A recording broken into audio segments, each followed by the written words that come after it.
Hello, everyone, and welcome to today's webinar on Beyond the Plate, F&B Trends Shaping 2026. I'm Nithya Caleb, editor at Annex Business Media, Canada's largest B2B media company, and I'm here as your host on behalf of Food in Canada. Before I introduce today's panelists, I have a few housekeeping details to go through. First, I'd like to thank our sponsor, Lactalis Canada, who helped make this webinar possible. To our participants, if you're watching along with us, the audience is in listen-only mode. We will be taking questions throughout the discussion, so feel free to drop a question at any time using the Q&A button on your Zoom window.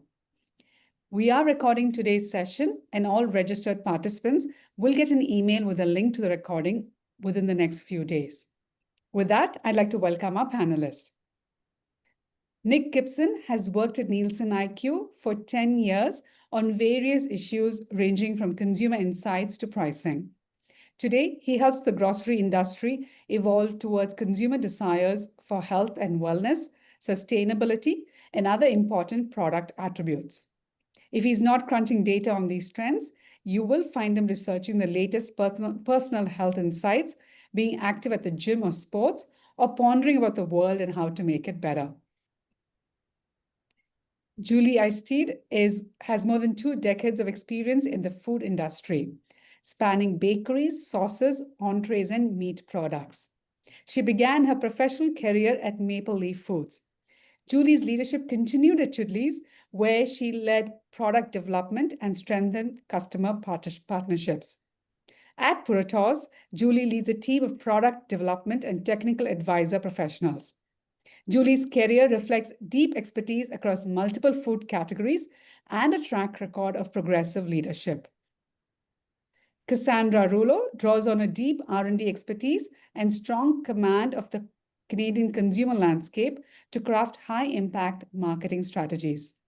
With over 17 years of experience at Kerry, she partners with global cross-functional teams to develop innovative solutions that anticipate and respond to evolving consumer expectations.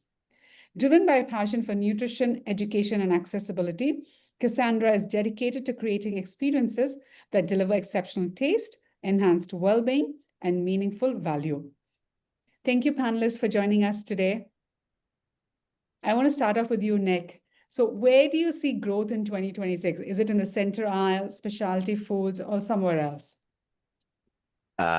Good question. One that we could probably spend the whole webinar on itself. But I think I'll start with just kind of the nature of what we think about growth, right? So growth is right now in the grocery market pretty hard to come by. I would say that if you take out inflation from the equation and just look at kind of like tonnage, volume, unit growth, it's pretty flat at this point. So most of the growth that you're seeing on dollars is coming from inflation. The growth is around 3%, and tonnage growth, if you will, is around 1%. So we have noticed that while inflation has decelerated as of versus 2023 and the peaks that we saw even before that, the last 4 to 6 months in particular, we have seen inflation start to increase. So there is some dollar growth. A lot of that is coming from inflation.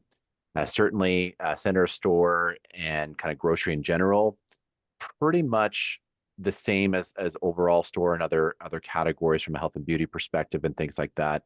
But the inflation is actually a little bit higher in the grocery area. So where is growth coming from specifically, though? It's actually a little bit less from a macro perspective, coming less from the categories specifically, a little bit more from channels. So you're seeing more growth from the discount channel. So think about your Food Basics, your No Frills, your Walmarts of the world. We also are seeing, we'll talk a little bit more about this later on too, but we are seeing growth from products that are considered organic, considered made in Canada or have some sort of Canadianness to them, and certainly not an exhaustive list. And every category will vary, but we're definitely seeing those things popping to the surface when we look at the macro trends. So we can talk a little bit more about that when we get into some other questions. But that's the lay of the land. It is a bit of a tough environment out there, and so finding growth is increasingly something that you have to be very, very precise about. Thanks, Nick. Thanks for that warning and for that reality check as well. Julie, I want to go to you with the next question. But before that, did I butcher your last name? Not at all. I No. get all kinds of pronunciations. It's perfectly fine. It's Eisted. So you did a great job. Okay, thank you for that confirmation. Sure. Okay, my question, Nick's picture, Nick paints a really dark and dreary picture. I mean, not really dreary or dark, but still, it's something to be, for us to take into consideration as well. So when we talk, when food and beverage manufacturers are coming up with, looking to innovate and coming up with new products, now, what do you think is going to be the biggest driver for consumers? Is it still going to be price, or do you think there are other factors that are going to be relevant? It's another great question, and I think price is still extremely important. I think we have lots of economic factors going on in the world that makes price very important, but I think it's not the only drivers. I think consumers today, they're more informed, they know what they're looking for, and we still see that they're willing to pay more for products that offer the value that they're looking for. So that can be maybe some more freshness or healthier options like reduced sugar or added fiber, natural ingredients. Convenience is still really important to them. And they don't always want to compromise. Sometimes they want, the more economical price, but they still want those things that matter to them, in their health and their well-being. Absolutely. Thanks, Julie. Cassandra, what do you think? As Julie, price is going to be the main driver, but consumer will adapt by trading down or trading away from food service, also buying on promotion, like Nick said, or also something else to take into consideration, expiration date, where Canadian consumer are looking at those, and simply to avoid food waste, because any dollar that they would spend is very important. However, like Julie said, they are highly attentive on what's on the label, what are the claim, how it's processed, and they will be looking for restaurant style experience, but at home. So let's think about sauces, dips, or even cocktails, mocktails, all those types of innovation where it can drive restaurant style experience at home. And also, we'll talk about it later, but the rise of private label. Absolutely, Cassandra.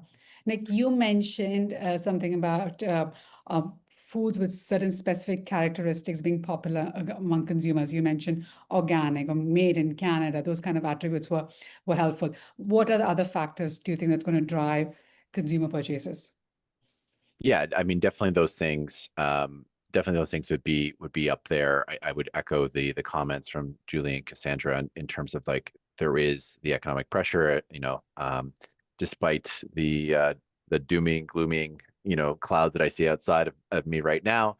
Yes, there are some bright spots that we can look at, right? It's just that it's maybe a little bit more difficult than you may have seen before. So certainly the organics made in Canada. There's some other ones we talked about around protein. We'll zero in a little bit on more on those. Maybe if you don't mind, I'll just go back a little bit to the broader question on that, which is, around the sort of price question, right? And so I think it's important for us to acknowledge the macro situation, but also that not all consumers are the same, right? We often will think about consumers in sort of macro sense, and it's useful until it's not, right? And so when we think about just even from an economic perspective, we've done a number of different surveys and identified most recently that about a third of Canadians are identifying themselves as vulnerable. So basically, folks who have had a big financial challenge come towards them, a job loss, or most recently got through those things, but are kind of still going through the rebounding phase. That's a little bit lower than it was recently, which is good news. But another 50% or so of consumers are saying that they're very cautious. So they might not have had a direct impact to their finances recently, but they're being very, very cautious with their spend, right? So you're talking about, essentially 80% of consumers. So 1 in 5, which is not a huge number, but it's still, we're talking millions of people in the Canadian market, 1 in 5 are still saying that they're either thriving or unchanged from before, right? So there are people who are willing to step in and lean in a little bit more potentially to other things, such as health and wellness trends and things like that. So you have to really be mindful of who your consumer is in all of this. And there is, even at the macro level, a good portion of consumers who are doing, pretty well for themselves. And I would say that the other part of this is the bigger brands versus the smaller brands. A lot of the smaller brands who are driving a lot of growth in the overall marketplace, those are also the ones who are disproportionately having health and wellness as front and center, right? So there's kind of like a, two sides of that equation you can look at. There's health and wellness is trending, but also the brands that are small are also emerging as well. So yeah, so just a couple of things I wanted to add on the economic front too. Thanks, Nick. There is a question in the Q&A, and it's about plant-based foods. Is it on the rise or has it plateaued? Cassandra, do you want to take that?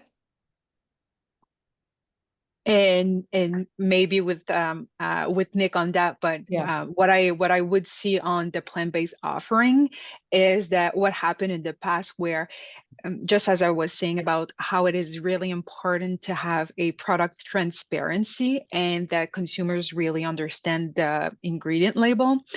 Everyone knows that plant-based offering can be better for health.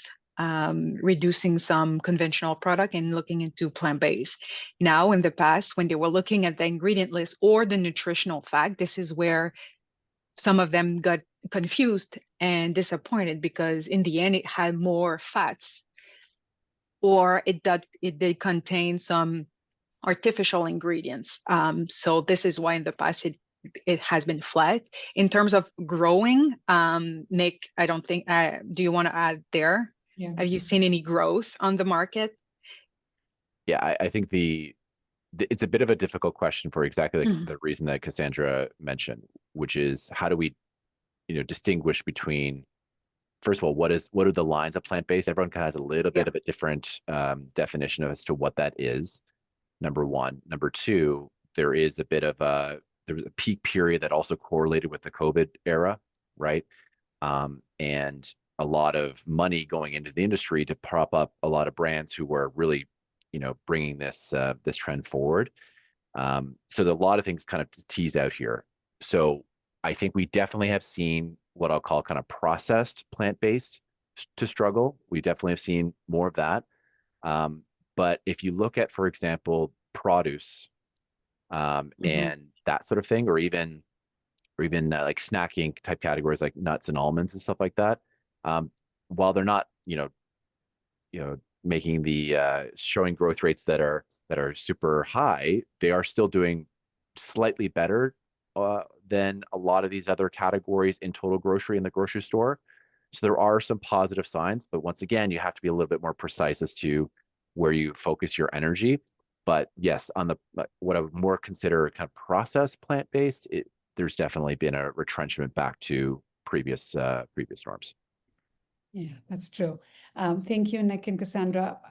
There are lots of questions there about, which specific areas we're seeing growth in which sectors where growth is. But I just want to quickly pause and speak about packaging. I know we saw a lot of companies downsizing the packaging, making it so that it's more affordable for consumers. I mean, what trends are we seeing? Are we going to be seeing now? There was a question here by Sonia as well. I mean, I just want to throw that in. She's talking about how does sustainable packaging factor in the decision to purchase. Maybe just twist a little bit and see about if manufacturers are even considering making changes or making their packaging more sustainable. Maybe Julie, we can start with you. Sure. I think we've seen companies in general want to make their products more sustainable, not only for not only to sell more product, but truly to help the planet. And I think that's what it's important consumers for, that I'll call it authentic sustainability and not greenwashing. So, but I think there's also awareness of consumers recognizing recyclability and compostability, and I think requiring that and less packaging in general. So I don't know if that answers the question, but I think, yeah, I think it starts sort of with retailers and then the companies and then to the consumer level. Julie, are you going to be seeing any, do you think we're going to be seeing any changes to the SKUs or the packaging formats that companies have been using all this while? I think so. I think we're already seeing that a little bit. You see some, starch-based, corn-based types products that are actually look like plastic, but they're biodegradable. You can see bread bags that contain more recyclable material or maybe have cardboard tags. So I think people are really trying to produce products that are more sustainable. And I think it'll be incremental. You'll see little changes over time so that it doesn't impact the bottom line too much to the consumer. Absolutely. Thanks, Julie. Nick, do you think these changes that manufacturers are coming will help drive purchases? I mean, I think the pressures are coming from all angles, right? From a government perspective, and there is obviously a consumer element to this. There's also the pressure on consumers that we've just been talking about in terms of how they value some of these things. But I'm literally looking at a data set here right in front of me, and one of the top growing attributes that I can see in food and bev right now is what we call less packaging stated.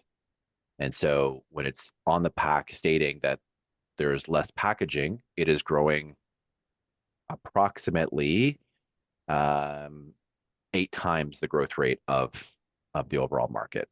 So, it's over $100 million in sales of product that have this type of claim. But there are some indications of that. I can give you some other ones, for example. So sustainability certified. So certifications around sustainability. That, on the other hand, is not doing too well. But when you go a little bit deeper into it, a lot of these sort of sustainability type attributes, as we would call them, products that have these different elements to them, a lot of times these products are being disproportionately pulled back from a distribution perspective and from a promotional support perspective. And when you strip those things out, you actually see that the rest is growing. Like there's sort of like a growth, a halo effect, right? So it's, again, all these things have nuance to them, but there is some positive even amid the economic pressure for sustainability. And I would say that a lot of it is where, if you think about like a Venn diagram, typically it would be where you can provide a value proposition that is useful to a consumer, where there's like, I just don't want all this extra plastic and 7 layers of these things, right? That is helpful, and stating it on pack in this case, that's certainly helpful. But there's also, if you can find sustainability lanes for yourself that also overlap with a health and wellness value proposition. So think, for example, regenerative agriculture, these types of things. Those tend to, again, everything varies, but tend to have some more resonance with consumers because they can make the reason to purchase be for them and their family directly, and think about the forward thinking around the planet as well. Thanks, Nick, for those stats. Thank you. Cassandra, what SKUs and formats do you think will be resilient in 2026? Resaleable formats, or multi-pack serving or format to support like portion control or family sharing. Those type of format will grow. Okay, thank you, Cassandra. Julie, I have a question about the coexistence of value and indulgence. Consumers want a bit of indulgence as well, but at the same time, they need to be at an affordable price point as well. So, where do you see this trend playing out the most, and what are your thoughts on this? It's very true. I think even with tighter budgets, people aren't giving up on indulgence. It's maybe they're buying a little less frequently or for a special occasion. And I think too, when we think about indulgence, sometimes it can feel like the word indulgence, but it's also about comfort and satisfaction, and really like it's like a moment to feel good. Whether you're having a cookie, a muffin, a piece of cake, it is like a really small, easy way to kind of boost your day a little bit. And I think it's also about sharing moments with family. So you see the lot in desserts and indulgent items. that moment, shareable things that you can share with your family. So I think that people, maybe they're buying them a little less frequently, but they have not stopped buying them. And we've seen, we do a Taste Tomorrow survey, and we've seen 7 out of 10 customers say they still want their sweet goods. So I don't think it's going anywhere. It's maybe they're just a little more intentional about how often they're purchasing them. Absolutely. Cassandra, what are your thoughts on that? I like to call it like permissible indulgence. I see it how it would involve, like Julie said, taste is king. So in the end, it needs to taste good. And with the new front of pack, we've talked a lot about sodium reduction, sugar reduction. I'd like us to think differently about indulgence or comfort food, like Julie said. It doesn't mean like high in sugar or high in sodium. It can mean as well like cooking method. It can mean a blend of spices. It can mean texture, mouthfeel.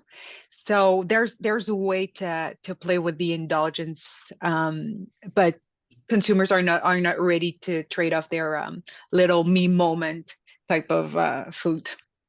And is it helpful because there is a huge trend these days towards making decadent, I call them decadent, I mean, desserts and indulgent products with some make it give them a health halo. Like you're seeing these days, coffee with protein in it, high protein coffee, right? So is that a trend towards balancing these two needs of the consumers and demands? Yes, definitely. Adding protein into your brownie, into your bar, or adding protein, like you said, in your coffee, some like good fats as well into your food. So those type of elevated staples will be growing, and it's a way to have their permissible indulgence because Right. you have your protein, but you have as well your little sweet treat or savory treat. Thank you. And Julie? if I can just add too, to build on that is, I think and we've seen that, I think when we talked about the plant-based trend and those, I'll call it processed plant-based items, is it has to be authentic wellness or health. Like it has to make sense that the ingredient, that the thing to boost is added to like your protein coffee or whatever. It has to sort of make sense to the consumer, otherwise it becomes foreign. And of course it has to taste great. That's just taste is king or queen, and it's just it has to taste great. And I think that's really important to consumers. Absolutely. Thanks, Julie. Nick, I have a question about, this consumers want health is often is a top attribute, right? So, but what exactly do they mean? I mean, is it sugar or salt reduction or high protein, or is it gut health or clean labels? When we dig into the health data, what are the other things? What do they mean by that? I mean, the answer really is all of those things to some extent, right? But once again, I like to think about this question by first thinking about who we're talking about, right? Right. So we think about a continuum of health and wellness. There are folks who are kind of just like doing what they've done for many years and won't be changing or very unlikely to change, right? There's always going to be folks in that bucket. And then everyone else along that continuum of kind of just like incremental change, I'll do if it's convenient, all the way to people who are very, very intentionally, making change, making sure there's certain ingredients are not in their food, making sure that they're getting the best quality, grass-fed, for example, different types of meats and other types of foods, and they're willing to pay more for it, right? In fact, they're willing to, even if they have a tighter budget, reallocate for those things relative to maybe other indulgences in their life, right? So we have to kind of like make sure we're mindful of that. And it actually speaks indirectly to some of the questions in the chat too, with respect to, will people pay more for sustainability? Will people pay more for this other attribute? The real question is, how many people are expressing the willingness to do so? And of course, it's not always going to be 100% follow through, but is that bucket going to be big enough for you? So put that all on the table. from a sugar and salt perspective, obviously we have, front of pack labels, we have, general trends around reducing sugar and salt and other things. We're definitely seeing, folks moving to reduce those as best they can. There's, the follow through is always variable, right? But from a brand perspective, increasingly we're seeing products stating those claims, right? And so that certainly is a sign that brands are willing to deep dive on that type of attribute. But we do see things like gut health and other sort of more clean label and energy type claims popping through. High protein for sure, not just high protein, but also types of protein. So I'll give you another tidbit here. From a protein perspective, we see whey protein is growing in products that contain whey protein, I should say, are growing at about 3 times the rate of the overall market right now. And then even further than that, this is a particularly interesting one that I just discovered very recently.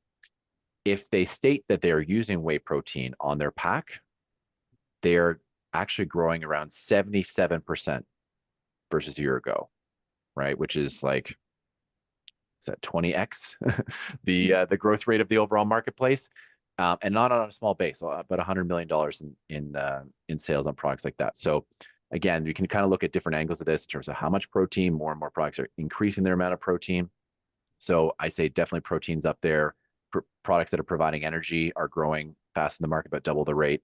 So definitely a lot of stuff there. I know this is a long answer, but it's an important one. And so I'll just add one more thing. There's also the angle of not simply what people are buying more of, but what are they not consuming anymore, right? Which is kind of, we're talking about salt and sugar.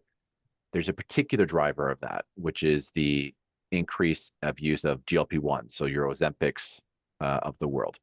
And so we did a study on that in the US, and we're hoping to replicate this in Canada. And what we noticed is that in the first year for GLP-1 users, we looked at their actual purchases because we have that ability to do so.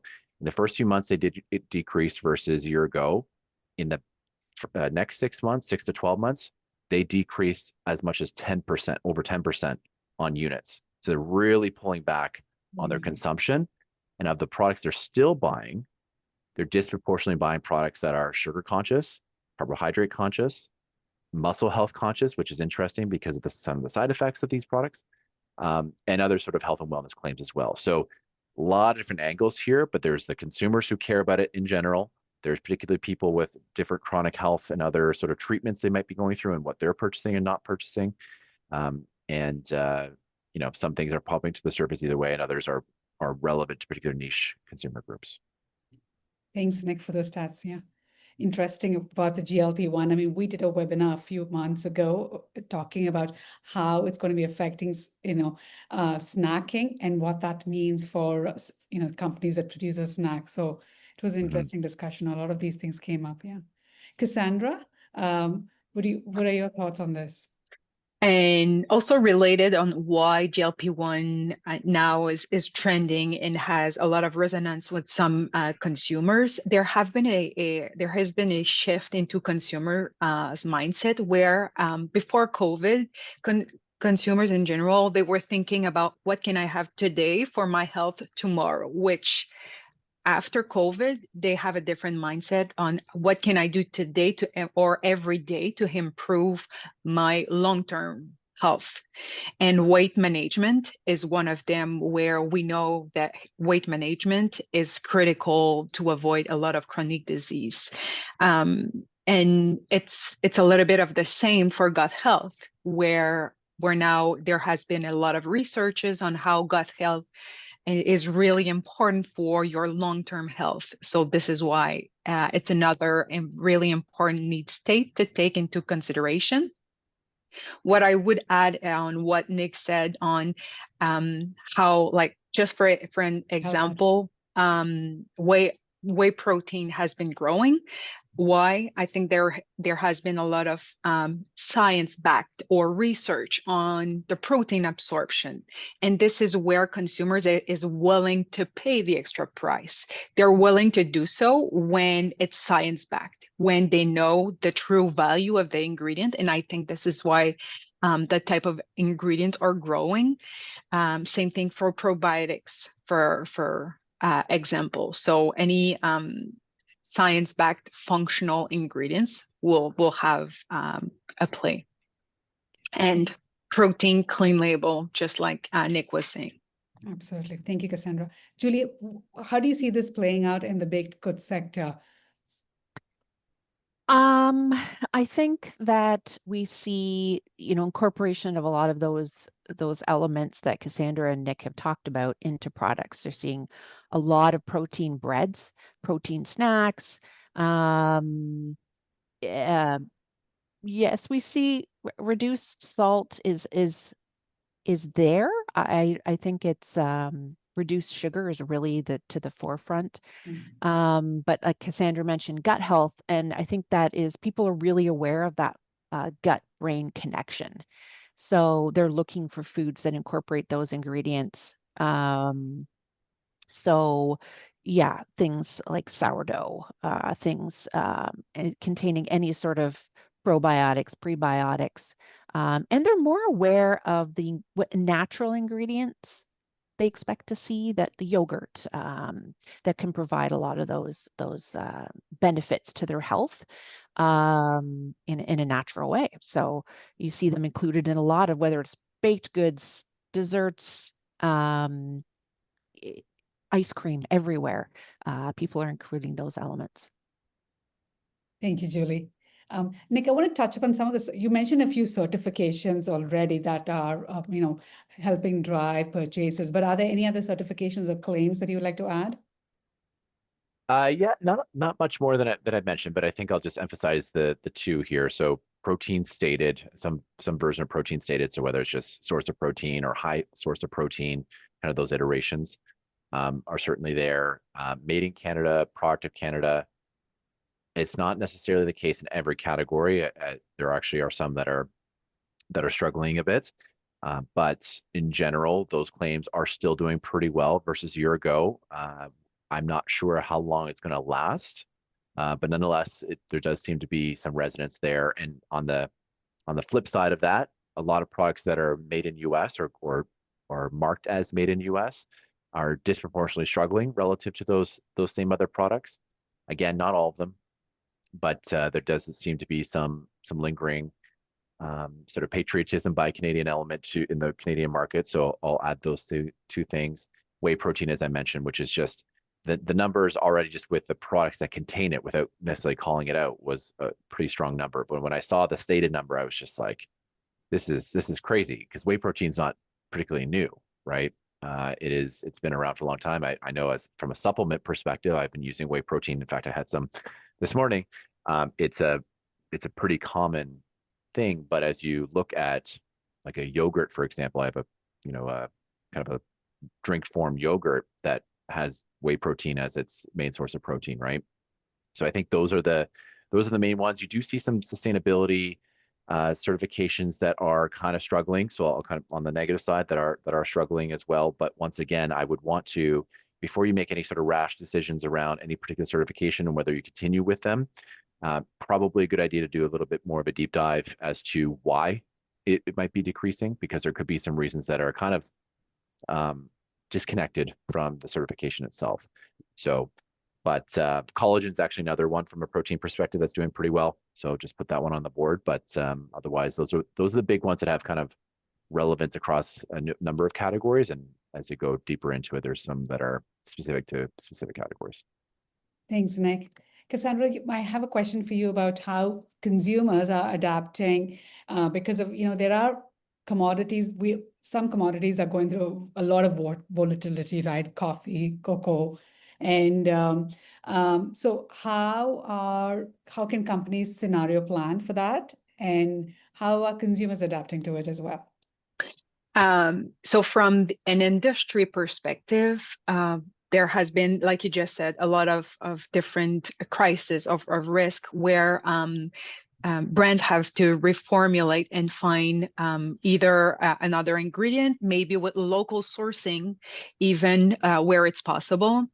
Kerry just launched a reformulation hub where it's packed with a lot of multiple resources to help brand tackle challenges like rising cost or nutritional labels or even sustainability goals. So I would invite you to explore that reformulation up. There's a ton of important information, how consumers are adapting. There's a lot, I've mentioned it previously, but a lot of the rise of private label happening there.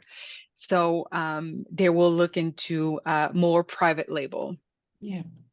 Okay.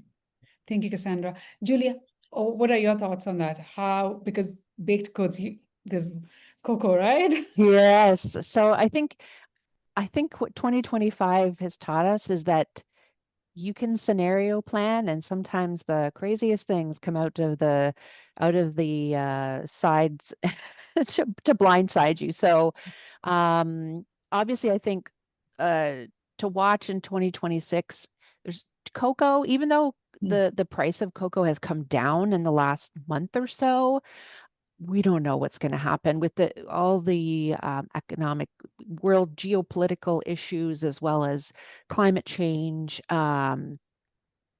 We simply don't know. So, people who work in the chocolate world, they're very, very close to that. But people who buy the chocolate as processors, I would say, rely on your manufacturer to help you guide through that. There's other choices you can make. I know, of course, we love chocolate, but compound is also a really viable solution in a lot of applications. So, and it can be done without sacrificing taste or texture. But definitely keep an eye on that. The other one I would mention is eggs. So eggs, even though in Canada we were affected by avian flu, but not as much as the US, where it's really made a big impact is on the availability and price of both regular eggs and specialty egg products. So if you use any cage-free eggs or dried eggs and other egg ingredients, it's been really challenging this year to find alternates. As we know, it's a managed market in Canada. I also put a plug in as Parados. We have alternative egg solutions, whether you do an egg wash. We have a Sunset Glaze product that can work instead of that. Also enzyme solutions to replace eggs. So I would say we're not out of the woods on those two areas. Yeah. Thank you, Julie. Mhm. I now want to spend some time at answering some of the questions that we got in, quite a few interesting ones. There's one on how do you see growth on the food service channel? I don't know, Cassandra, Nick, or Julie, would any of you like to take that up? I would say I'm not an expert there, I so know. I'll let maybe someone else take that Exactly. I was one. like, okay, food service is I'll niche, right? I'll just make a brief comment on that. We don't have a whole lot of data on food service. We will in the coming months. So stay tuned on that. But generally speaking, what we've noticed in some of the survey work that we've done is that people are moving their food service spend to grocery retail. That's disproportionately been the case. So we talked about kind of indulgences, for example, before. So an example of that sort of shift would be instead of getting my coffee at Starbucks, I'm going to go and just make the coffee at home. Instead of getting my ice cream at ABC store, I'm going to go and buy my Haagen-Dazs in this case for me, and have that at home, right? So we certainly see that as a macro trend that has been persistent, actually pretty much since the peak inflationary period. A lot of that sort of trending. So, but some of that has rebounded a little bit as the COVID era really kind of was behind us, but it's kind of as the economic wave started to come back at us again, that trend started to push back. I'll actually just quickly go back to the last question, just to add very briefly that if you are looking at like the experts here, Julie and Cassandra are going to be able to help you in terms of thinking about reformulations and particularly on the product side. If you want to think about the commercial lens and the sort of the performance lens of this, we do have the ability to look at, as I've previewed some of the stats that I've shared, the ability to look at ingredients and how they are trending in the marketplace. So if you want to look at products containing cocoa, right, or you want to look at products that are containing whey protein or whatever these things are, you can look at how those prices are being translated into products across the board, not just your own portfolio. But also, if you want to look at products or ingredients that are going to be able to potentially replace the current ingredient that you have, how are those things doing in the marketplace, right? So that's something that we'd be able to help with. But you start with, Julie and Cassandra, and kind of understand what would make the most sense that way, and we can maybe validate some of your potential outcomes of that conversation. So just want to add that. But on the food service side, that'd be the macro trend that I've been seeing. Okay, thank you. Yeah. This is, oh, okay. No, Cassandra, go ahead. This is also what we can see. So I would say if we want to revive food service option, like option to take home, so have the experience at home, but go to your restaurant and take it as a takeaway, or also other strategy like the favorite items of a specific chain into retail. So that way you can as well have that restaurant experience, limited time offer. For sure, this is what will drive consumers at a restaurant, and really focusing on the core items of a menu. Yeah, that makes sense. Yes. There's another question here about pet foods. I know we didn't really discuss that, but there's a question about rising trend for pet foods. Was wondering if any of you had any insights to add to that. Yeah. We can get back to him as well. Yeah, I might be able to get back. We certainly Yeah. have data on this. I just haven't looked into it. Absolutely. That's Yeah. fine. Yeah. So this is a question. This is something that I'm always interested in. So the question is, ethnic foods, we are seeing a growth in this category. Is it going more mainstream with these products moving out of ethnic shelf to mainstream sections? Julie, I see you're nodding your head. Yes, I think we see, I mean, as Canada being as multicultural, that is, particularly in urban areas, people are very used to eating foods from different cultures, and so I think it is going more mainstream, and people they're pretty open to trying different foods, or kind of like the mashup, right? Like, it's an easy way to try something when maybe you have a bread or a baked good where you incorporate an element of a different culture's food. But definitely I think we see that quite a lot. Yeah, absolutely. Yes. There's another question here about ready-to-eat meals. Cassandra, do you want to weigh in on that? Or Nick? What is the question? What about the trends towards ready-to-eat meals? One of our proprietary research on consumer perception on the front of pack. Consumer were telling us that if a ready-to-eat meal would have the too high of sugar or sodium or saturated fat, they won't stop of buying it, but they will investigate further. And what it meant is they will investigate if other brands would be lower in sodium, and they will flip and look at the nutritional data. Or are trying to better understand what's in there. So I would say really be careful on the front of pack warning on ready-to-eat meals. Absolutely, that makes sense. Yes, Julie, I have a question for you about texture. So in 2026, when it comes to texture, what's going to roll? It's a great question, because I think right after taste comes texture.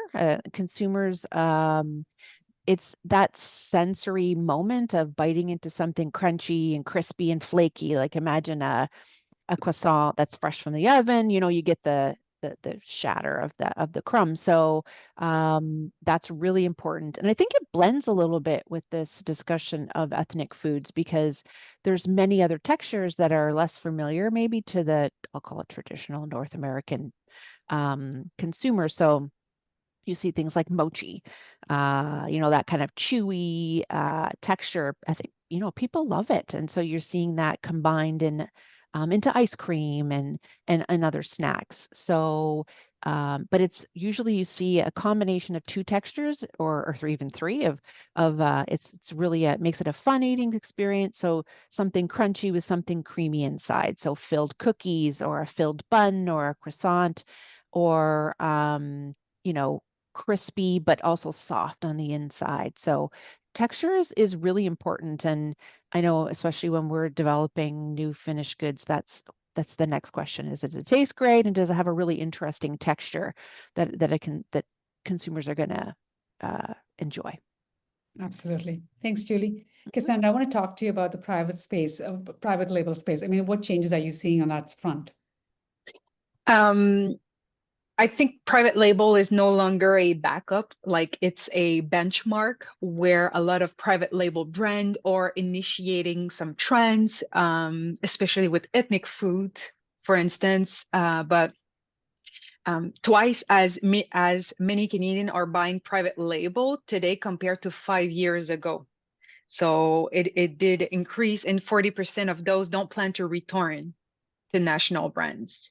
So it will grow and will lead some innovation. I mean, what always amazes me is the depth of product that we see in private label. Earlier, it used to be like one product or one flavor. Mm-hmm. But here they're going bold. They're coming up with so many variety, and they seem to all be doing well. Yeah. Yeah. Thank you, Cassandra. Nick, how are meals offerings or daily service in grocery growing? Yeah, so when I think about that question, I'm thinking more about specifically like home meal replacement. So your kind of your grab and goes and stuff like that. So that has been a bit of a, for lack of better words, hot commodity in the last few years, but it has come back down to earth a little bit on growth. But these categories are growing a little bit more than the overall grocery average, about 1 to 2 points more of growth, I would say. And the particular category, though, that is really doing well within that set, about 5 points more in growth, is actually sushi, which certainly is something I like to indulge in as well. But I actually do more in the food service side. I'll find myself a good all-you-can-eat place. But yes, those are the places that the categories, I should say, that are doing pretty well in that area. I think once again, as you think about the sort of continuum of both the food service experience, the retail, that's sort of almost like the middle stage to some extent, and that kind of convenience play. And you are seeing that little bit of retrenchment, but still doing better than the average in the grocery market. Absolutely. Thanks, Nick. Cassandra, my next question to you is, now we're seeing a resurgence into the convenience store line, right? How do you think this is going to play out in 2026? I think C-stores are evolving into proximity retailers. We as well can see a lot of trends initiate into C-stores where you want to test market. So there are also like mini food service hubs. So C-stores are definitely going into a resurgence. It's a lot about premiumization of convenience as well. We can expect the C-stores to compete with QSR and grocery for meal occasions. Absolutely. Thank you. Julie, question about snacks. Now, where do you think functional snacks versus comfort classics, where will that be in 2026? Well, I'd say I can't predict the future exactly. I think the functional snacks, they're catching up a little bit. I think people, Nick, you mentioned the RX bars, in our earlier conversations that you buy. I think that's a good example of a functional snack that contains basic ingredients but tastes great and also fulfills this health aspect. So, but I think, and we've mentioned this a few times, that these functional snacks still have to taste great. And I know we keep coming back to that, but I think consumers are getting a little wise to that. Okay, I'm going to eat this because I have to, kind of making themselves, they want to make sure those things that are healthy for them also taste good. And then I think you see them sort of equilibrating where comfort classics, maybe they're trying to be more healthy too. So, reducing sugar, adding a little bit of fiber, without sacrificing that comfort / classic. So I think they're both changing to meet that changing consumer. That's great. Thank you. Ma- Cassandra, Oh, sorry, sorry. no, go ahead. No, Cassandra, go ahead. No, like Julie said, it's not either or, it's both. It's It both. has to come together. Nick, do you want to add something? Yeah, I was just going to add that so I talked about GLP-1s earlier, sort of the risk element, if you're a manufacturer in that space or ingredient provider in that space. But there's also the upside opportunity in the indulgence categories, right? So your snacking, your chocolate, your confectionery. Once again, we can replicate this in the Canadian market, but I looked at some US data, and a lot of the sense is that, people, when they're looking for an indulgence, they're not thinking about, the sugar content or the sodium content or the whatever.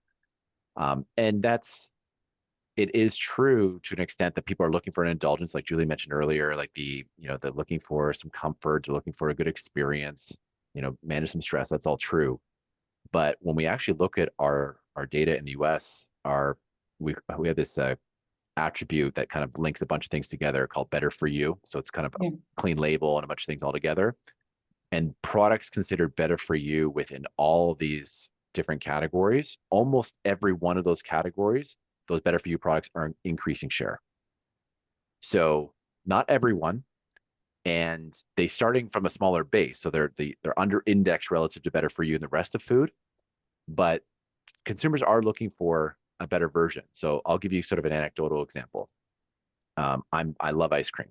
I love ice cream so much. But there are flavors that have a lot of, even though they taste amazing, have a lot of extra stuff in them, right? That probably aren't going to sit very well for me.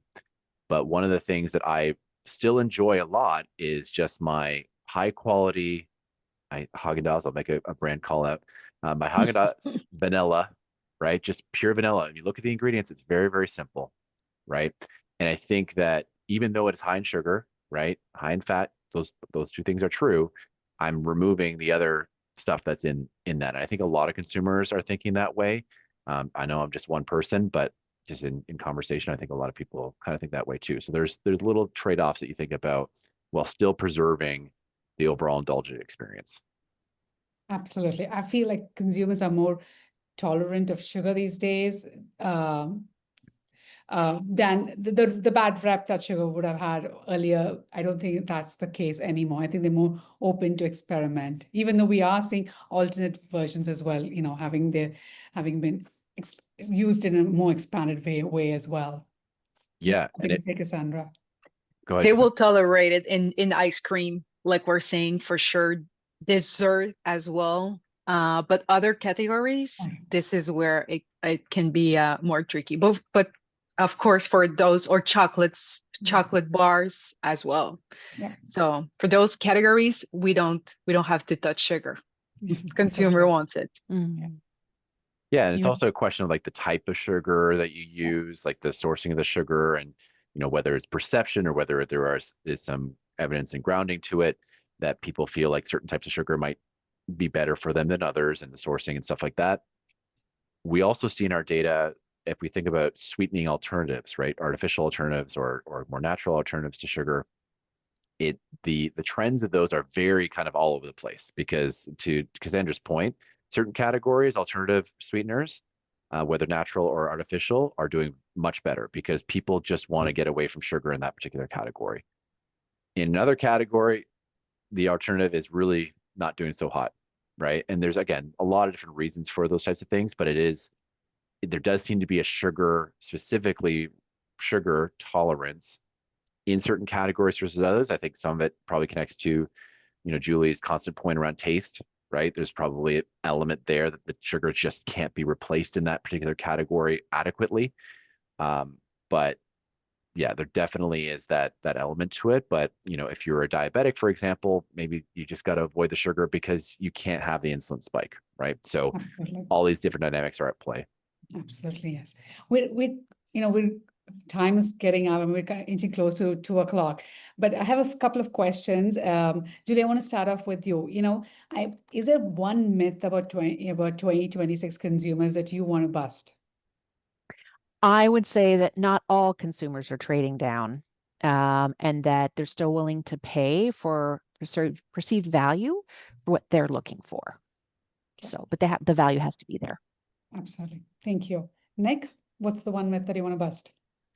Yeah, I think I would echo what Julie just said, but I'll just add, there is no one Canadian consumer. It's kind of another way of putting it, right? You have to be mindful of who your consumer is. What is the macro context? Absolutely. But where do you fall in that lens?